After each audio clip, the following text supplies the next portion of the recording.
Hi, my name is Aurelia Requinto and I am the author of www.workwithAureliaRequinto.com MLM Powerhouse Tips. At isa po akong internet marketer. Naranasan niyo na po ba yung gumawa ka ng business plan at sa tingin mo ay swak na swak sa iyong mga napag-aralan?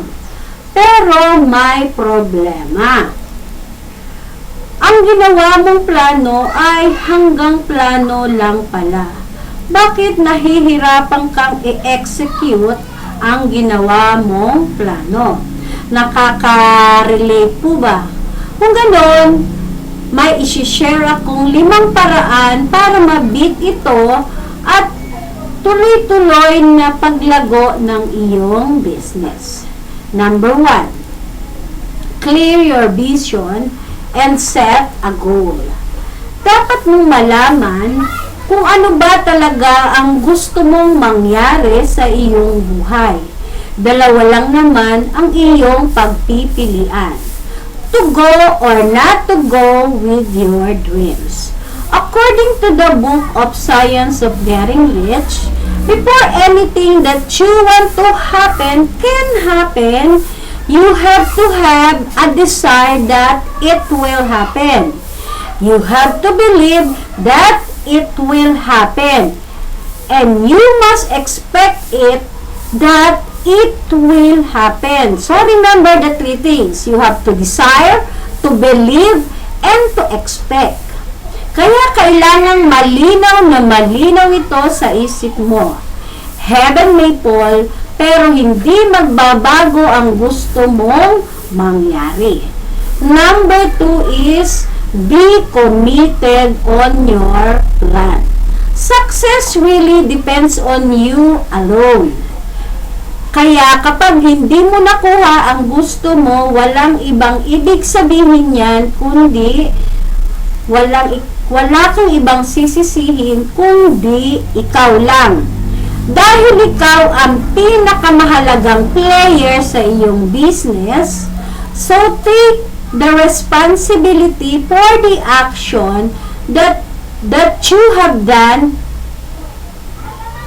In the event na hindi mo nagawa ang dapat mong gawin, ayusin mo ang iyong gusot and be sure to find a way how to do things in a smooth manner.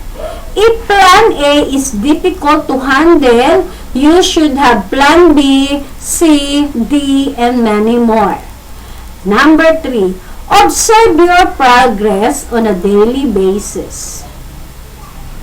Sa mga activities mo, ang goal mo ay magawa ang iyong plano at least 80% of your planned activities.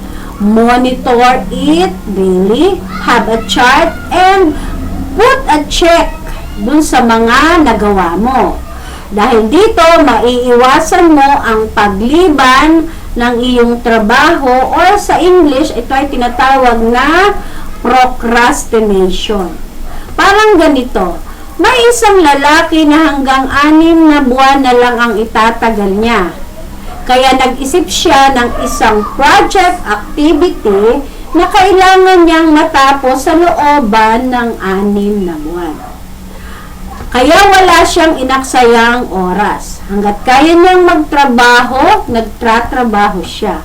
At dahil passion niya ang kanyang ginagawa, kaya niyang magtrabaho ng matagal kahit may sakit siya. At sa looban ng maikling panahon, nagawa niya ang Apple computers na ang tinutukoy ko ay walang iba kundi si Steve Jobs. Pag mamamatay na ang isang tao, gagawin na nito ang lahat na dapat nitong gawin dahil bukas makalawa ay wala na siya. And you can have this as a motivation. And number 4, use your unproductive time to be productive. Halimbawa, naipit ka sa makapal na traffic. Para hindi masayang ang oras mo, magdala ka ng books na required mong basahin. Halimbawa, nasa government office ka na may inaasikaso ka doon, para hindi masayang ang iyong oras dahil sa sobrang haba ng pila, magdala ka ng cellphone para doon ay makapanood ka or makapakinig ka ng mga replay ng mga webinar natin or any other activities. Katulad ni Brother Resty ng Ignition Marketing, habang naghuhugas siya ng pinggan ay nanonood siya ng training videos. There are many ways to kill unproductive times. Just make yourself a little bit creative. And number 5, manage your disappointments. Always remember na walang forever in this world except God. At lahat ng masasakit nating nararanasan like disappointments, hindi yan forever na nasa sa atin. Time will come na maiiba rin at maaayos din ang lahat. Disappointment exists na to make us fall but to enjoy.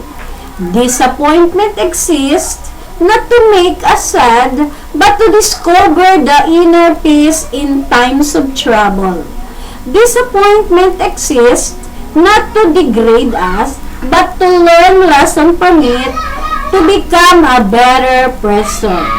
Be true to yourself, forgive yourself, and importantly, love yourself because it's the only way you can love and give service to others.